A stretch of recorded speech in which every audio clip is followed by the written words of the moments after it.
Meron tayong pag-aaralan uli ngayon, no? Bible study. Ito yung knowing God's will. At ano-ano nga ba yung mga bagay na napapaloob sa gawain natin na hindi naman sinususugan o sinusuportahan ng Lord. Let's go to Genesis. Doon sa malagandang pag-aaral natin. Last time, pinag-aralan natin yung Luke 12:13 to 21, yung the rich fool. Yung kanyang agenda ay pumalpak to eat and drink and be merry. Kinagabihan na natoda siya. Wala nangyari sa kanyang plano eh. Nabigo. Malungkot ang ending niya. Ay doon naman sa mga taong may galing, may pagkakaisa, may unity, may vision. Pero ang vision lang pala nila yun. Wala pala doon sa kalawalhatian ng Diyos ang gustong hangarin, kundi kalawalhatian ng sarili. Let's glory upon ourselves, upon our achievement, upon our ability. Tignan natin. Nawa, hindi tayo ganito kung mag-isip, no? Genesis 11, verse 1. Ayun. Meron tayo rito sa monitor. Ayan. Okay. Now the whole world, ito ko yung bata-bata pa mundo, no? Di pa ganun maraming tao dahil nasa Genesis 11 pa lang tayo. Kung babasahin mo yung book of creation sa Genesis chapter 1 and 2, mula kay Eva at Adan, nagkaanak, kay Cain, kay Abel, namatay si Abel, kay Seth, dumating na yung mga ninuno, kila Methuselah, kila Noah, dito na ngayon. Chapter 11 ng Genesis. Now the whole world had one language. Isa lang yung lengguwahe nila eh, kaya they could understand each other very well. Bakit? Wala ko naman kasing miscommunication and misunderstanding. Isa yung lengguwahe. Yan ang ganda kasi ng pag tayo po ay nagkakaisa, no? Now the whole world had one language and common speech. Yung madaling salita, mas madali ang unawaan, mas madali ang transaksyon, mas madali ang komunikasyon, mas madali ang produksyon. Pag ang kamang gagawa at lahat ng gumagawa ay mayroong common understanding. One language, common speech. Isa lang. Kaya nga maraming bansa mahirap umasenso dahil napakaraming lingwahe. Example na lang natin sa Pilipinas, ilan ang dialect natin dyan. Dialect na lang hundreds na. Umiyahe ka lang ng ilang kilometro sa probinsya, kabila, iba na usapan ng mga tao. Di ba? Kaya ang hirap magkaisa. Ang hirap magkaintindihan. Ang hirap magtransaksyon. Ang hirap magbentahan. Bakit? Di magkaintindihan kung merong one language, di yan dali. Di ba? Ang dali magkaintindihan. Dali magbentahan, dali mag-usap, dali transaksyon. Dito nga sa Japan, isa lang yung Nihongo Mula dun sa Osaka, mula dun sa Hokkaido, hanggang dun sa Okinawa. Gaya-gaya mo yung mga probinsya, magkakaintindihan lahat sila. Di madali magbentahan, madali mag-usap, madali magtransaksyon. So that's the advantage of having one language and understanding one another. That businesses, transaction could be easily done. Mabilis Mabilis ang unawaan ngayon, yung mga tao, isa lang language ng araw. Isa lang As the people move eastward, eastward, siyempre, east, doon sumisikat ang araw, eastward. So, somewhere in the east, they found a plain in Shinar and settled there. Yung mga tao, di nagsama-sama, nagkaisa, nakakita sila ng tinatawag na plain. Ano yung plain? Malawak plain Hindi mountainous hindi rugged yung place kundi plain Kapatagan. Kita nyo. Ang ganda. Pag patag ang bibiyahin mo, daling bumiyahe. Hindi pakit baba. Ang hirap, di ba?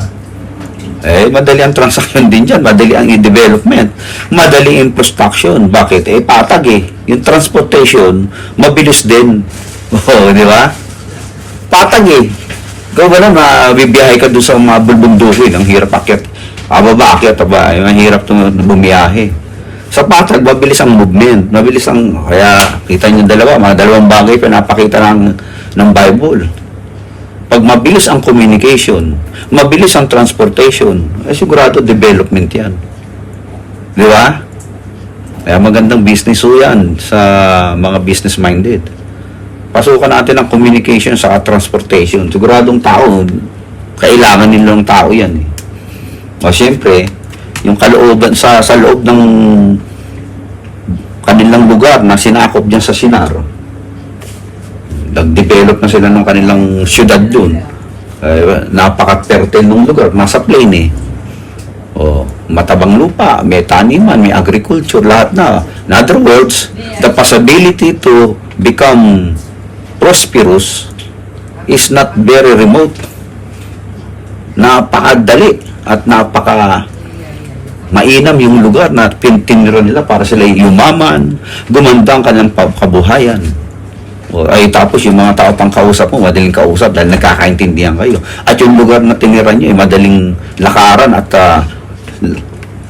yung movement mabilis. Hindi ba?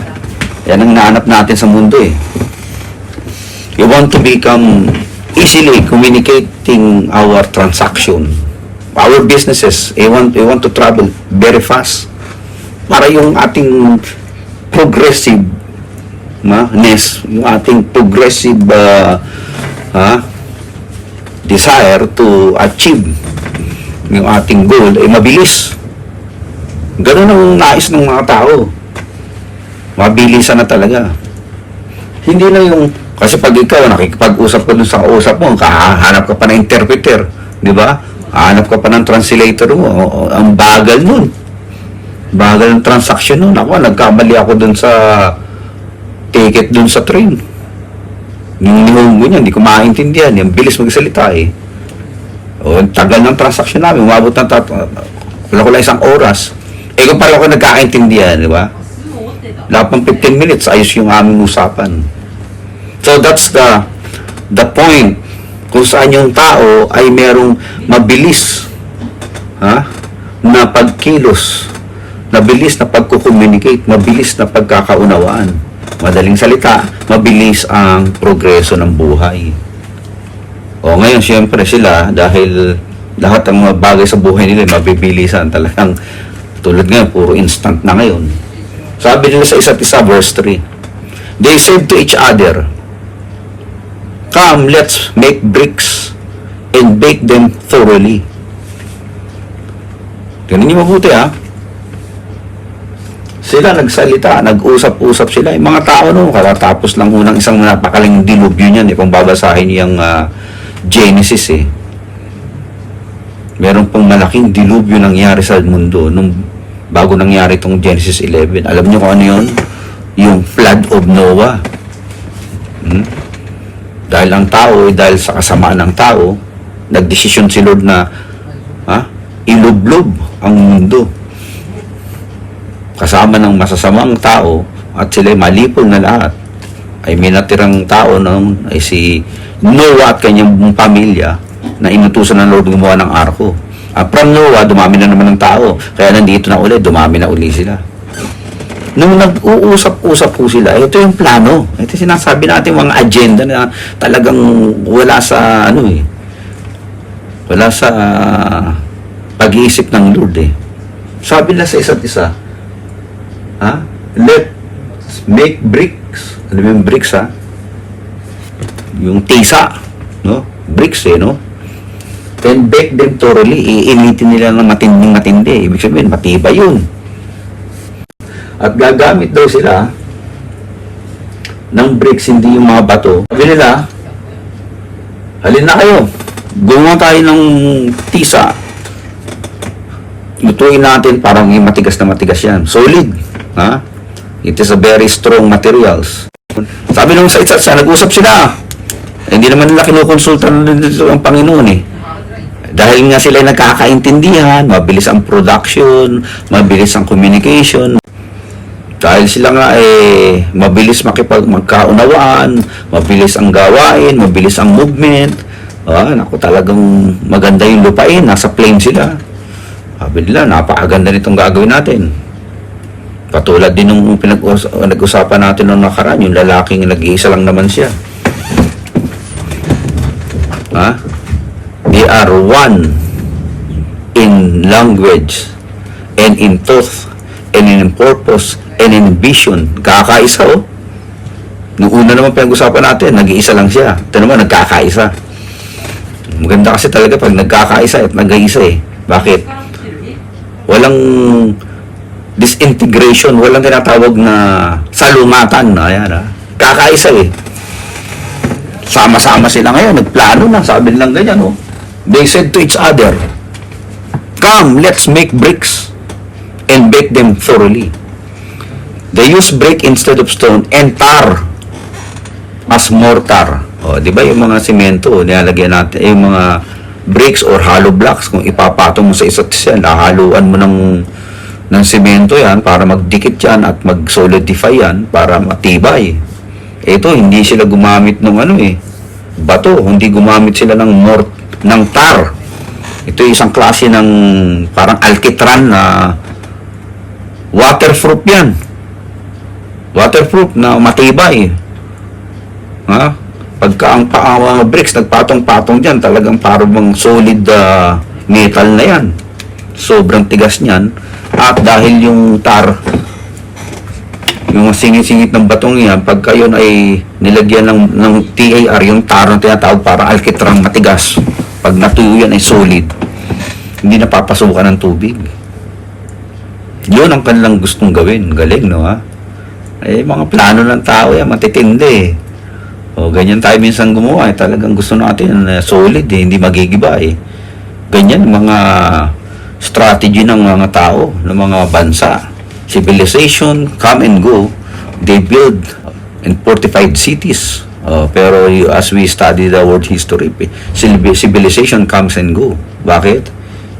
Hindi naman tumatagal talaga kahit anong tinayo ng tao pag ang Diyos hindi talaga nagbantay dyan.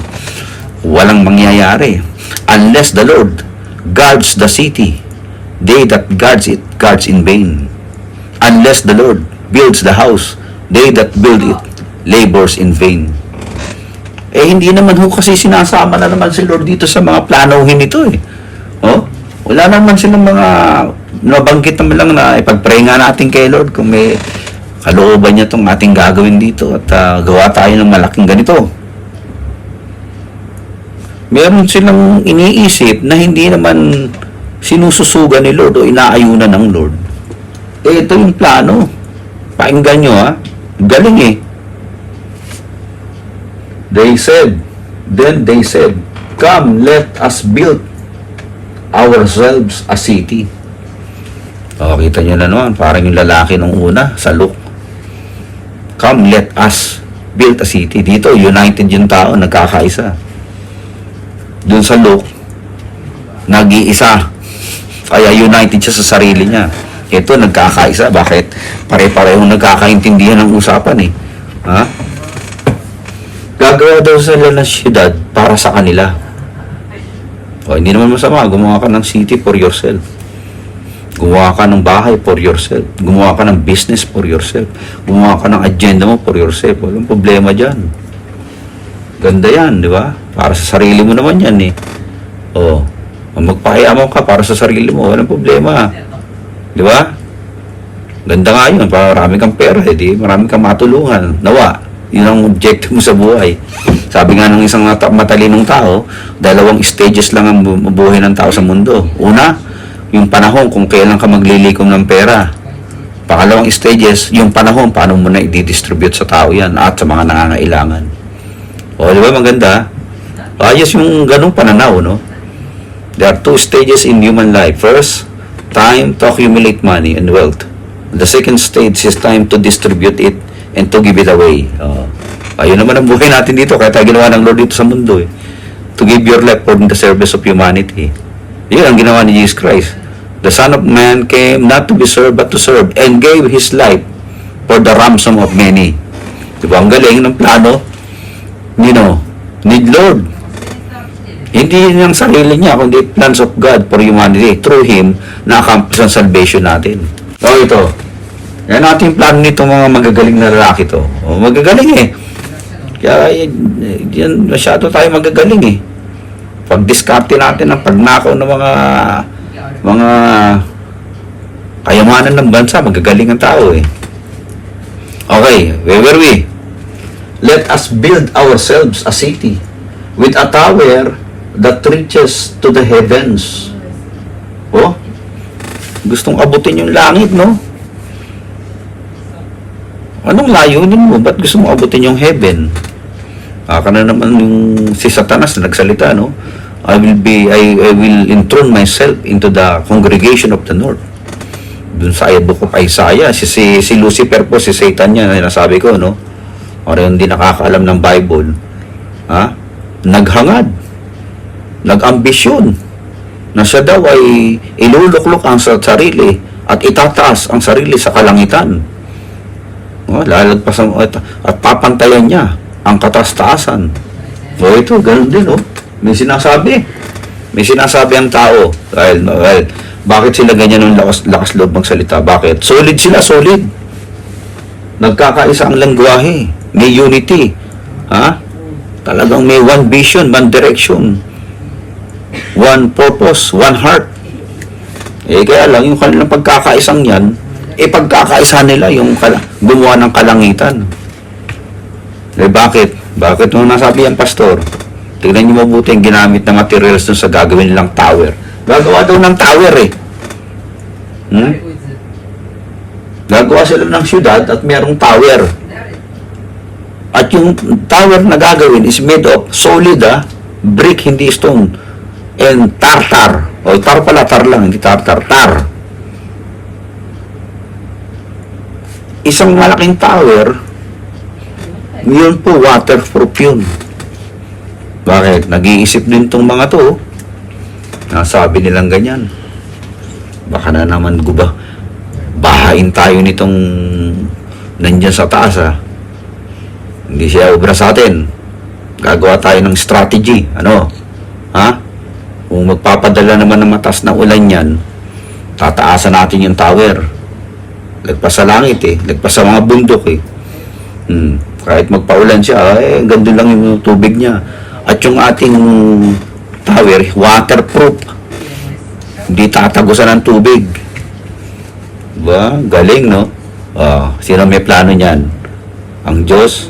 Sila nag-usap-usap dyan Dahil meron silang planong pabagsakin yung nasa taas I-reach daw yung heaven tapos gagamitin lang materialis, hindi pwedeng bahain, hindi pasukan ng tubig. Kung magpaulan uli daw ang Diyos sa kanilang kaisipan, according sa revelation na pinag-aaralan natin dito, na pagka ang Lord nagpaulan uli at ulitin niyo yung flood of Noah, hindi uubra sa kanila. Bakit? Papasok lang sila dun sa loob ng tower na yun dahil bricks yan, solid ang pagkakagawa, at di papasukan ng tubig, safe sila. Tingnan natin kung talagang mananalo tayo sa Panginoon.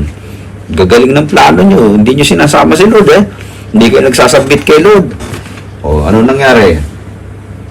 Sige, tuloy natin ang storya. Gustong abutin yung heavens, so that we may a name for ourselves. Ano daw gagawin nila? They will make a name for ourselves. Gagawa ng pangalan para sa sarili nila. Ano ibig sabihin niya? They want to become popular. They want to become strong. They want to become recognized. They want to become honored. They want to make a name for ourselves. Sentro na naman mga sarili. Sentro na naman ang self. Kaya nga po yung mga planuhan na hindi nakakapagbigay luwalhati sa Diyos. Imbis na sa Diyos ibigay ang luwalhati, kinukuha ng sarili. Ayan. O ikaw, nakikinig ka. Baka naman lahat ng pinaplano mo, puro pan sarili mo yan. Ha? Ikaw lang may maitataas dyan. Ikaw lang bida dyan eh. Ayan bang ginagawa mong yan? Sa tingin mo ba? Ha? Meron kang sense of pride dahil ginagawa mo yan. Para maitaguyod mo to make your name for yourself. Hindi mo gustong maitaas ang Panginoon, ang Diyos sa buhay mo. O ito, layin lang ho natin dito, gibain natin yung mga maling kaisipan na ganyan. Para naman tayong lahat ay magsabit na lang doon sa plano ng Lord. O, kaya sabi nga ng pinag-uusapan natin, whatever you do, whether you eat or drink, do it all for the glory of God. O ito, Diyos ba maluluwalhati rito? Sarili lang nila yung gustong gawin. Lagyan ng pangalan eh. Yung name above all name, kinalimutan na eh. Sino ba yung name above all name? Si Jesus Christ yun, ang Diyos ng creation eh. The God of all creation, the supreme being, the one who created the heaven and earth should be the one who be honored. And His name alone is to be honored and glorified. Our Father who art in heaven, we honor your name. O dito, that we make a name for ourselves. O isa lang pangalan dapat sinusaluduhan natin. Isa lang pangalan ng ating sinusunod at niluluwalhati. Ang pangalan ng ating Panginoon.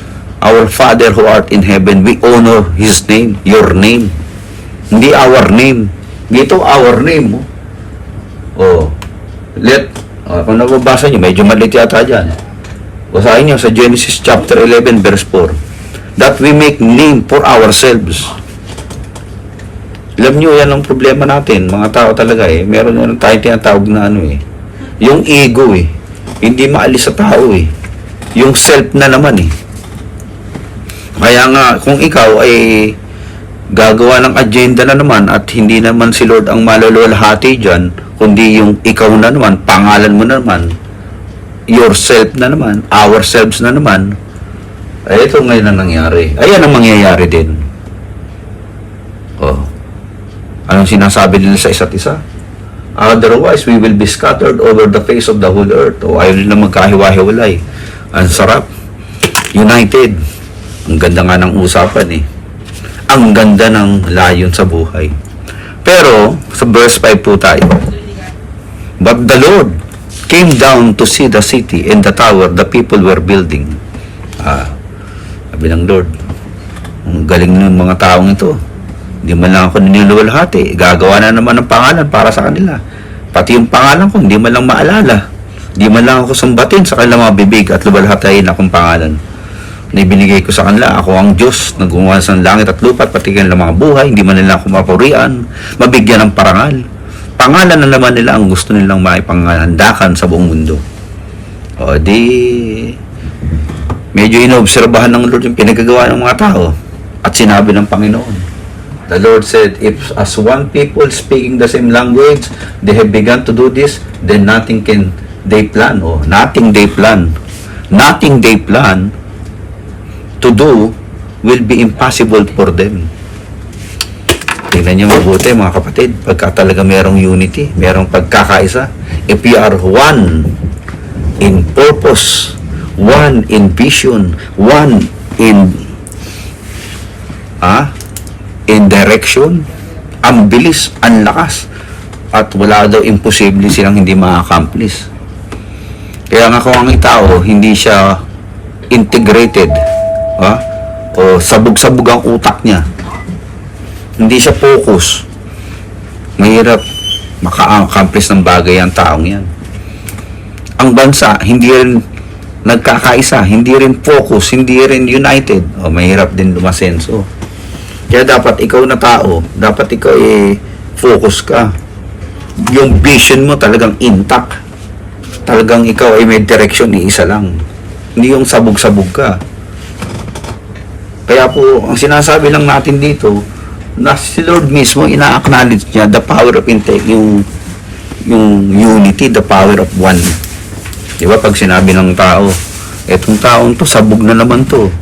Ibig sabihin, disoriented yun. Ibig sabihin, sabog eh. Lalo pagka lasing. Di ba?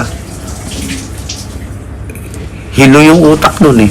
Walang direksyon yun, walang focus yun eh. Lasing nga eh. Pag sinabing sabog, di ba? Hindi siya united sa kanyang kaisipan, hindi siya intact, hindi siya focus eh. Eh dito sila nagkakaisa eh. Kaya sabi ng God, walang imposible sa kanila. Pero ano ginawa ng Lord? Dahil kahit gaano kagaling, gaano ka-intact, gaano ka-united ang tao, pagka sila ay nagplano ng labas sa kalooban ng Lord, God will begin to prostrate the plans of anybody. O ano na nangyari?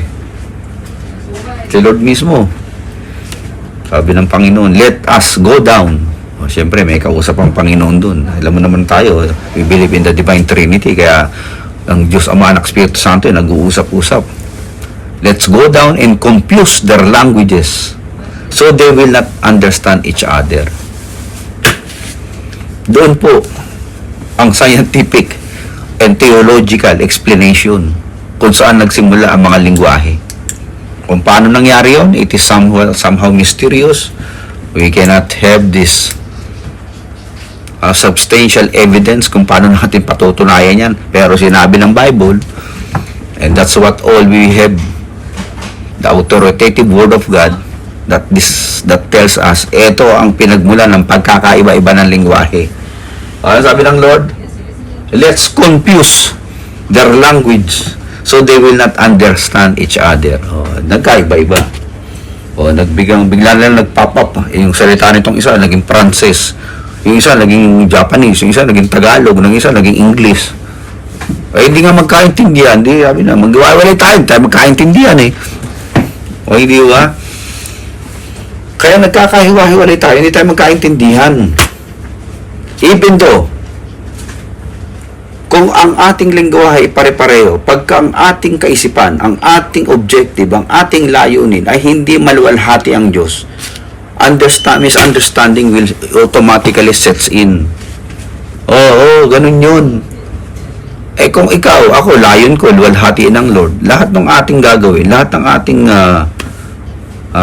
paplanuhin, nakaayon sa kaluwalhatian ng Lord. Yung ating differences, madali nating i-set aside yan eh. Di ba? Dahil meron tayong tinatawag na commonality. Meron tayong fundamental bonding, one purpose to glorify God. Dito wala naman, ang purpose lang naman ito to make name for themselves. We will make the city so that we could make the name for ourselves. Nagkakaisa. Wala naman si Lord. Ang plano gumawa lang ng syudad, maggawa ng malaking tower. Kung gumawa man si Lord ng baha, sila nasa loob, hindi sila malulunod. In other words, any plan wherein God is not included will always bound to fail. Yan lang ang lesson natin dito.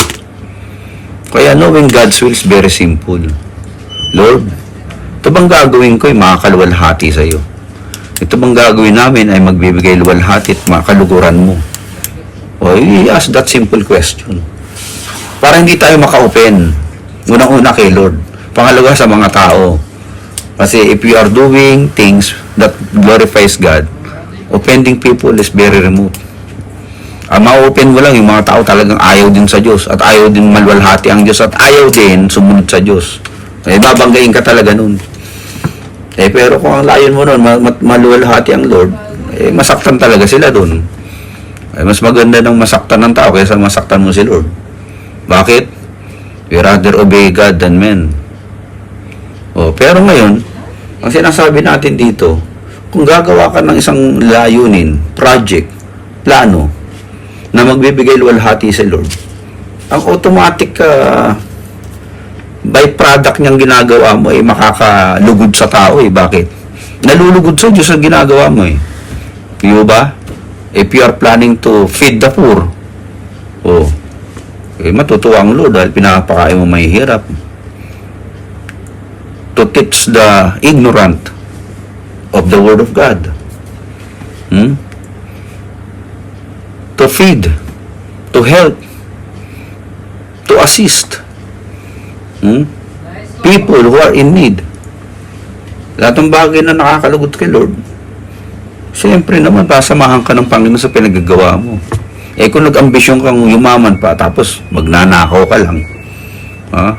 Manangaapa ka ng reputasyon ng iba, maninira ka ng kapwa mo, magbibigay ka ng false testimony, papatay ka, hold up ka, eh, obvious naman, yan mga ganyang mga planuhin eh, hindi naman kalulugdan ng Diyos. Kaya otherwise, ang end result mo rin, eh, talo rin. Bad will always begets bad. Kaya if you do bad, eh, bad things will happen to you. Eh sa kanila, pag titignan mo, wala naman yata masama sa pinaplano nitong mga to. Eh. Wala nang masama. Gagawa lang naman ng syudad, gagawa ng tao yan. Eh kaya lang, wala naman si Lord sa plano nila. Pangalan pala nilang gustong ilawalhatiin. To make name for ourselves, a city. Sabi ng Lord, let's confuse their language. So, natuloy ba yung plano? Na-achieve ba nila yung plano nila? Eh, hindi rin. Kasi sa verse 6, sabi ng Panginoon, the Lord said, if as one people speaking the same language, they have begun to do this, then nothing they plan to do will be impossible for them. Let's just confuse their language. So, nagkagulo-gulo yung lingwahe nila. So, the Lord scattered them from there over all the earth, and they stop. Okay, nahinto. Sayang yung project, yung pagod, yung resources, yung materials, yung time. Bakit? Hininto eh. Ayun. Eh, kung ayaw mong masayang ang pinagpapagal mo at mga resources mo, eh, huwag ka na magplano ng to make name for yourself. Mabibigo ka lang dyan. Mag-submit ka na doon sa kala mo, mag-submit ka din yung kay Lord. Sa sarili mo lang, pipilit mo, hindi mo kakayanin yan. Iinturin ni Lord yan. Bakit? Eh, hindi ka naman pinapapunta ng Lord, pinapagawa ng Lord sa iyan eh. God will wreck your plans when He sees that your plan are about to wreck you. Hinihinto, sinisira ng Diyos yung mga plano mo. Kapag nakita na niya yung plano mo, ay sisirain ka. Diba? Eh, kung ipinatuloy ng Lord yung tower na yan, sa tingin nyo, maluluwalhati ba ang Lord? Gagawa ng pangalan para sa sarili nila. Eh, ang sarili pa lang itataas, hindi ang Panginoon. Ngayon, sinira na sila ng Lord. Siguro, probably, meron pang mga isusunod na ambisyon yan na ilalabas mga agendang anti-God. Eh, dito kasi, riches heavens eh. May gusto pang abutin to sa verse 4. Riches the heavens. Eh baka susunod yan, pagka matas-matas sila, pababagsakin na nila si Lord. Ay, bumaba ka na dyan, kami na dyan. Hindi natin alam. Ganon kasi ang tao, pagka nasa taasan ng tagumpay, feeling mo, super galing na eh. Pati si Lord, nilalabanan na eh. Mananalo ba tayo kay Lord? Now, hindi ko naman sinasabi na lahat tayo anti-God, no ha? Yung lumalaban kay Lord. Iba naman dito talaga eh, ignorant of God lang, saka tinatawag nating agnostic lang eh. Yung hindi nila alam na may Diyos, pero wala silang pakialam kung meron yan o wala. Ganun lang. Basta meron silang buhay, sa kanila, buhay lang namin to. Kaya we do our part, we do our way, we do our agenda, and after that, finish. But I'm telling you, God has a wonderful plan for your life. Kung nanonood ka ngayon, kapatid, at may plano ka ngayong pinupursu, pero hindi mo naman ina-acknowledge, sinasama si Lord, o hindi ka man lang kumukonsulta kay Lord, pag mabigo ka naman, medyo mabigat yan, kapatid, dahil sarili mong effort yan, sarili mong lakas at resources ginamit mo. Kaya pag nawala, parang ang sakit. Pero pag sinasabi mo, Lord, biyayaan nyo lang to. At gusto kong malwalhati ko kayo sa aking mga project at mga pinagagawa. Ako may hindi magtagumpay ng ganong katindi. At least, hindi sa akin lakas, hindi sa akin galing, kundi sa'yo. Hindi masakit masyado. Di ba? Kaya pag sinabi mong, Lord, biyaya nyo lang naman ito, kaya ako makakagawa eh. At itong gagawin ko para maluwalhati ka naman eh. Magaang nang sabihin at magaang pang tanggapin kung sakaling ang iyong achievement ay hindi ganun ka-successful. Dahil ina-acknowledge mo kay Lord. Parang hindi naman talaga sa iyo. Eh. Wala naman talaga tayo pagmimay-ari dito sa mundo. Eh. Kung bigay, praise the Lord. Kung hindi, okay din. Bakit? Hindi naman sa iyo yan. Eh. Kung tinanggal o kinuha sa iyo, di ba? Ganyan dapat natin tanggapin ang katotohanan ng buhay dito. Na tayo, hiram lang itong buhay natin kay Lord. Di naman sa iyo yan eh. Kaya magplano ka na nung nakaplano doon sa agenda ng Diyos. Ano ba agenda ng Lord? Ito agenda ng Lord ha. For God so loved the world that He gave His only Son, that whoever believes in Him shall not perish but have life. O yun. Yun ang agenda niya sa ating lahat. If you believe in Him, you will not perish but you have eternal life. Kaya, ina-challenge na naman kita, nanonood ka ngayon. Ang dami mong plano. Ang dami mong agenda. Ang dami mong resources. Mataas masyado, matayog ang pangarap ng matandang bingi. Sabi nung kanta. But I'm telling you, my friend, plans outside of God are doomed to fail. But plans in God's perfect will, under the control and the graces of His loving kindness, achievements is not our problem. And success will automatically come. Bakit? Plano niya yun eh. Kaya nga, if you plan plans God's plan. If you dream dreams, dream God's dream. And you work, God will work with you. Amen ba yun? O kaya kung ikaw gusto tumanggap kay Lord, mag-pray lang tayo, simple lang. Sabi mo sa sarili mo ngayon, Lord Jesus, I believe in you. Forgive me of my sins. I have my own agenda, personal goal, outside of your will. So today, I submit my will to you and my plans to you. Make me the kind of person you wanted me to be. To you all the glory, Father God. I honor your name. I allow your spirit to come inside me. Live in me, Lord Jesus. From this day on forward, I will love you, obey you, and serve you. To you all the glory and highest praise. In your name I pray. Amen. Amen. Amen. So, i-summarize po natin yung pinag-usapan natin. Plan God's plan. The conclusion is, if you're planning and all your agenda in this life is in accordance to God's will, you have the assurance and the peace within you that God will certainly back you up in succeeding your plans and fulfilling it. You can achieve it because God is with you. Amen. Yan po yun sinasabi natin. Magandang gabi uli sa inyong lahat. Matuto tayo, manalig tayo, magpasakop tayo sa kalooban ni Lord. Dahil yun ang the best para sa ating lahat. Good night and God bless you. Manabuhay ko kayong lahat.